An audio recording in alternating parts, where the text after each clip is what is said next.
اسلام آباد high court پہنچنے والے وزیر اعلیٰ کے پی سہیل آفریدی سے ملنے سے انکار کر دیا ہے۔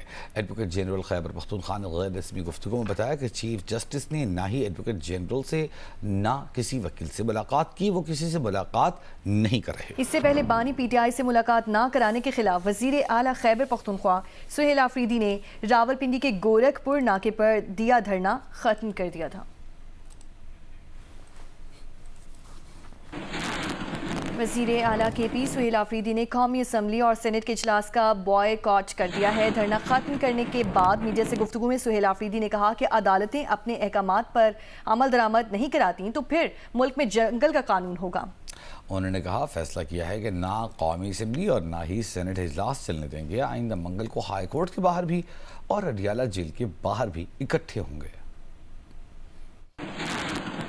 ہم آئے چیف جسٹس صاحب سے ملنے کے لیے تاکہ جو ہیں وہ انصاف کر سکے۔ بدقسمتی سے صرف آدھا گھنٹہ میرے خیال میں عدالت لگی، یہ اطلاع ملی کہ مطلب وہ ہم سے ملنا نہیں چاہ رہے۔ پوری عدلیہ سے ہم یہ ریکویسٹ کر رہے ہیں کہ پورے پاکستان کی نظر آپ کی طرف ہے، اگر آپ انصاف نہ کر پائیں، کیونکہ ہم نے یہ بھی دیکھا ہے کہ رجیم چینج آپریشن کے وقت جو ہے راتوں کو عدالتیں لگی تھی، تو ابھی جو ہے آدھے 20 سے 25 منٹ یا 30 منٹ عدالتیں لگانا، لوگوں کی نظر آپ کی طرف ہیں، لیکن اگر آپ بھی انصاف نہ کر پائیں اور آپ بھی جو ہے عوام کے غصے کو کم نہ کر پائیں، پھر عوام جائے گی کہاں؟ پھر عوام یہی سوچے گی کہ ہم نے جو ہے انصاف خود کرنا ہے، اور جب عوام نکلے گی وہ انصاف خود کرے گی تو وہ اپنے قوانین بھی پھر خود بنائیں گی اور ہر قانون کو اپنے ہاتھ میں لے گی، تو پاکستان جو ہے وہ تتر بتر ہو جائے گا۔ تو یہ امتیازی سلوک نہیں ہونا چاہیے، اور اس میں جو ہے آپ دوریا پیدا کر رہے ہیں، آپ جو ہے ایسے کارنامے کر رہے ہیں جس سے جو ہے نفرتیں بڑھ رہی ہیں۔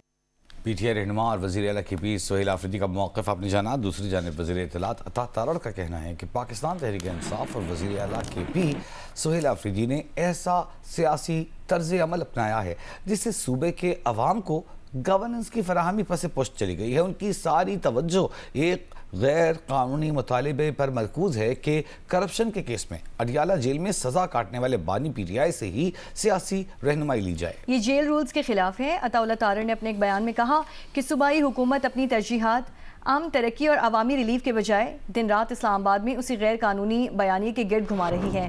عطاءاللہ تارڑ نے مزید کہا کہ مبینہ طور پر تحریک انصاف کی خاتون سیاستدان نے انتہائی منفی حکمت عملی کے تحت پاکستان سے چلنے والے پاکستان دشمن اکاؤنٹس اور بھارتی میڈیا پر خان صاحب سے متعلق ایک گھٹیا مہم چلوائی جس سے پوری دنیا میں پاکستان کو بدنام کرنے کی کوشش کی گئی۔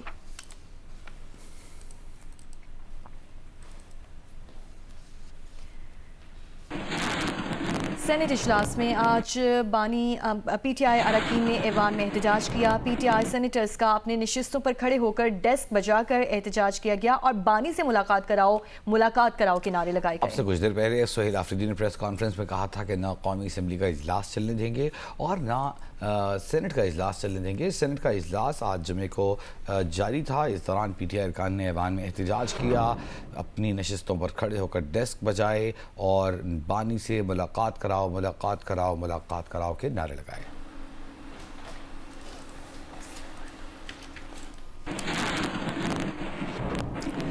حکومت قومی اسمبلی اجلاس میں کورم پورا کرنے میں ناکام۔ حکومتی اور اتحادی جماعتوں کے ارکان کی تعداد قومی اسمبلی میں 240 ہے۔ اجلاس کے لیے کورم کے لیے 84 ارکان کی ایوان میں موجودگی ضروری ہے۔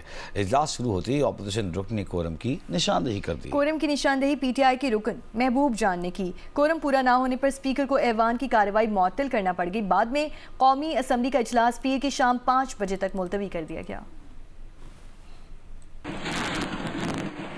آگے بڑھتے ہیں اور آپ کو بتائیں گے کراچی کا علاقہ ہے گلشن اقبال 13 D1 جہاں مکان پر مبینہ قبضے کی کوشش کی گئی اور واقعے کی ویڈیو میں فائرنگ ہوتے بھی دیکھی جا سکتی ہے۔ کاشف مشتاق نمائندہ جیو نیوز ہمارے ساتھ موجود ہیں۔ کاشف بتائیے کیا معاملہ یہ؟ بالکل، یہ رات گئے واقعہ رپورٹ ہوا، گلشن 13D1 کا یہ علاقہ ہے، اور یہاں کچھ مشکوک افراد کچھ وکلا کے ساتھ جو ہے وہ پہنچے، اور اس کے بعد ان کے پاس کورٹ آرڈر بھی جو ہے وہ مبینہ طور پر موجود تھا۔ اس حوالے سے جو ایک گھر ہے اسے خالی کروانے کی کوشش کی گئی، تاہم اس پر جو ہے وہ ہوائی فائرنگ بھی ہوئی، اور ہوائی فائرنگ کے بعد پولیس کی نفری وہاں پہنچی۔ پولیس کی جانب سے بتایا جا رہا ہے کہ مبینہ طور پر کچھ لوگ ہیں جو اس گھر پر قبضہ کرنا چاہتے تھے، تاہم اس حوالے سے ان کی جانب سے فائرنگ بھی کی گئی ہے۔ پولیس کی جانب سے چھان بین شروع کر دی گئی ہے، جبکہ جو ان کا پاس جو کورٹ آرڈر موجود تھا اس حوالے سے بھی چھان بین کی جا رہی ہے، جبکہ اس واقعے کی مختلف ویڈیوز منظر عام پر آئی ہیں، جس میں یہ دیکھا جا سکتا ہے کہ ایک وکیل جو ہیں وہ باقاعدہ طور پر اسلحہ لوڈ کرتے ہوئے بھی دیکھے جا سکتے ہیں، جبکہ کچھ مشکوک افراد ہیں جو شور شرابہ کرتے ہوئے اور جھگڑا کرتے ہوئے بھی دیکھے جا سکتے ہیں۔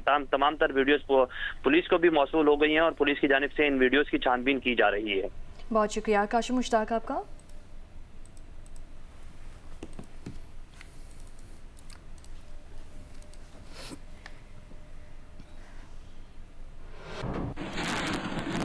آگے بڑھیں اور آپ کو بتائیں، پنجاب میں کسی بھی گاڑی کا بار بار چالان ہونے پر اس گاڑی کو نیلام کرنے کا فیصلہ کیا گیا ہے۔ وزیر اعلیٰ پنجاب مریم نواز کا کہنا ہے کہ لاہور سمیت تمام شہروں میں ٹریفک کے معاملات کو بہتر کرنا پڑے گا، کوئی امتیاز نہیں رکھا جائے گا، خلاف ورزی پر ہر شخص کو بھاری جرمانہ دینا پڑے گا۔ ٹریفک پولیس کو آخری موقع دیا گیا ہے، وزیر اعلیٰ پنجاب کی جانب سے کہتے ہیں آخری موقع ہے، کارکردگی نہ دکھائی تو نیا ڈپارٹمنٹ بنانا پڑے گا، ہر چیز ٹھیک کر دی مگر ٹریفک کا برا حال ہے۔ تفصیل کے لیے لاہور سے یہ رپورٹ دیکھیے۔ وزیر اعلیٰ پنجاب مریم نواز کی زیر صدارت اجلاس میں ٹریفک کے جدید نظام کی منصوبہ بندی، روڈ سیفٹی اور نظم و نسق پر بریفنگ دی گئی۔ بریفنگ میں بتایا گیا کہ لاہور میں ٹریفک کی صورتحال میں بہتری کے لیے 30 دن کی فیصلہ کن ڈیڈ لائن مقرر کی گئی ہے۔ 60 سالہ پرانے ٹریفک ایکٹ میں 20 بڑی اصلاحات کی گئی ہیں۔ اب پنجاب میں اگر کسی گاڑی کا بار بار چلان ہوگا تو گاڑی نیلام ہوگی۔ قوانین کی خلاف ورزی کرنے والی سرکاری گاڑیوں کو بھی بھاری جرمانہ ہوگا۔ پنجاب میں ون وے کی خلاف ورزی ختم کرنے کے لیے 30 دن کی مہلت دی گئی ہے۔ بریفنگ میں بتایا گیا ہے کہ کم عمر بچوں کی ڈرائیونگ ختم کرنے کے لیے فیصلہ کن کریک ڈاؤن ہوگا۔ انڈر ایج ڈرائیونگ کی صورت میں گاڑی مالک کو 6 ماہ تک قید بھی ہو سکتی ہے۔ بس کی چھت پر سواریاں بٹھانے والوں کے خلاف بھی کریک ڈاؤن ہوگا۔ لاہور کی 5 ماڈل سڑکوں پر چنگچی رکشوں پر مکمل پابندی ہوگی۔ میرج ہال کو پارکنگ کا انتظام کرنا ہوگا، مناسب پارکنگ نہیں ہوگی تو میرج ہال بھی نہیں ہوگا۔ وزیر اعلیٰ مریم نواز کا کہنا تھا کہ ٹریفک قوانین کی خلاف ورزی اور بے ہنگم ٹریفک ریاستی ریٹ کمزور ہونے کے مترادف ہے۔ اور یہاں آپ کو بتائیں کہ گورنر پنجاب سردار سلیم حیدر کا کہنا ہے کہ پیپلز پارٹی پنجاب میں بحال ہو چکی۔ مینار پاکستان کا جلسہ گیم چینجر ہوگا، پورے پنجاب میں پیپلز پارٹی کی بلے بلے ہوگی، ہمارے پاس تگڑی فوج ہے۔ فیلڈ مارشل عاصم منیر نے بھارت کو ناک آؤٹ کیا۔ لاہور میں پارٹی کے یوم تاسیس پر ورکرز کنونشن سے خطاب کرتے ہوئے گورنر پنجاب نے کہا کہ پیپلز پارٹی اگلی الیکشن میں بھرپور کامیابی حاصل کرے گی، تیاری مکمل کر کے مینار پاکستان گراؤنڈ میں جلسہ کریں گے۔ انہوں نے کہا کہ بلاول بھٹو نے بھارت جا کر مودی کو للکارا، 30 نومبر کو یوم تاسیس کے جلسے میں بلاول بھٹو خطاب کریں گے۔ گورنر پنجاب کا کہنا ہے کہ ہمارے پاس تگڑی فوج ہے۔ فیلڈ مارشل عاصم منیر نے انڈیا کو ناک آؤٹ کر کے دنیا بھر میں پاکستان کا وقار بلند کیا۔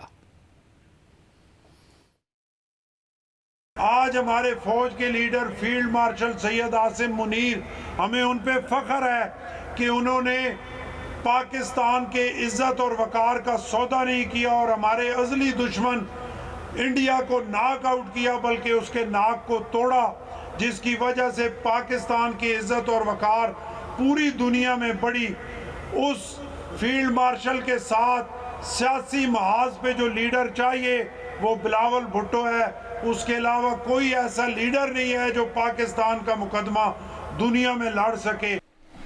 مسابقتی کمیشن نے شوگر ملز کا کارٹل پکڑ لیا۔ مسابقتی کمیشن کا بتانا ہے کہ پنجاب کی 10 شوگر ملز کو کارٹل بنانے پر شو کاز جاری کر دیا ہے۔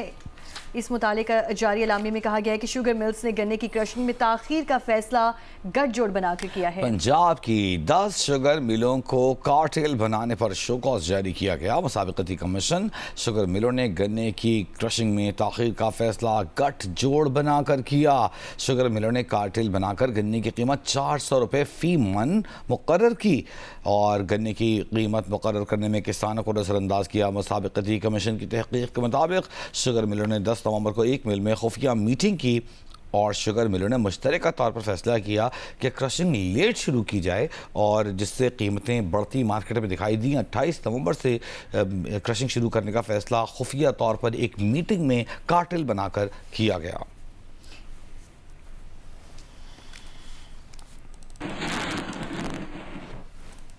بیرون ممالک جانے والے پاکستانیوں کو ایئرپورٹس پر آف لوڈ کیے جانے کی کارروائیوں کے بعد شہریوں کی طرف سے سخت رد عمل سامنے آ رہا ہے. اس پر ڈائریکٹر FIA گوجرانوالہ زون کا کیا موقف ہے، یہ بتائیں گے نمائندہ جیو نیوز رانا انصر. جی، گجرانوالہ سمیت پورے پاکستان بھر میں آج کل باہر جانے والے جو لوگ ہیں ان کو ایئرپورٹ پر FIA اور امیگریشن کا عملہ جو ہے وہ آف لوڈ کر رہا ہے. جو شہری ہیں وہ پریشان ہیں اور شکایتیں کر رہے ہیں کہ FIA کا عملہ جان بوجھ کر ان لوگوں کو آف لوڈ کر رہا ہے. ہمارے ساتھ موجود ہیں ڈائریکٹر FIA گجرانوالہ زون محمد بن اشرف صاحب. ان سے بات کرتے ہیں. عام پاکستانی بیچارہ بڑی مشکل سے تو ویزا لیتا ہے، وہ اپنی روزی کمانے کے لیے اگر باہر جانا چاہتا ہے تو کیوں FIA اس کو روکتا ہے؟ اگر کوئی ایسا نوجوان نکلے کہ جس کو ہم انٹرویو کریں اور اس کے موبائل سے یہ سارے ثبوت مل جائیں کہ اس نے آگے جو لیبیا، موریتانیہ، سینیگال یا ایسے رسک والے کنٹریز میں جانا ہے، تو ان صورتوں میں آپ بتائیں کہ ہم کیا کریں. اگر کوئی بندہ عمرہ کرنے جا رہا ہے، اس نے احرام باندھا ہوا ہے، اگر اس کو بھی FIA روک لے تو پھر کیا کہیں؟ اچھا، اس میں دو کیٹیگریز ہیں. دیکھیں، عمرہ ایک مقدس فریضے کے لیے جا رہا ہے، مکمل فیسیلیٹیٹ کرتے ہیں. دوسری کیٹیگری یا پرسوں کا میں کیس بتا دیتا ہوں کہ بندہ عمرہ ویزا پر گیا، ادھر 10-12 دن اوور سٹے کرنے کے بعد وہیں سے فیک ڈاکومنٹس ایک ایجنٹ کے تھرو لے کے اسپین کی ٹرائی کی اور وہاں سے ڈیپورٹ ہوا اور ملک کی بدنامی علیحدہ سے ہوئی. کیا کوئی واضح SOPs ہیں یا جو کاؤنٹر پہ FIA کا اہلکار بیٹھا ہے کہ اس کو اختیار دے دیا کہ اگر اس کو شبہ ہو جائے کہ یہ بندہ آگے جا کے ایسا کرے گا تو اس کو روک لے؟ انٹرنیشنل آرگنائزیشنز کی اسسٹنس اور ریکگنیشن سے ایک رسک انالیسس یونٹ بنایا گیا ہے جو ان سارے ٹرینڈز کو دیکھتے ہوئے ایک سسٹم بیسڈ ہمیں رسک پروفائلنگ کر کے دیتا ہے، اور جو لوگ ان میں فال کرتے ہیں صرف انہی کو روکا جاتا ہے.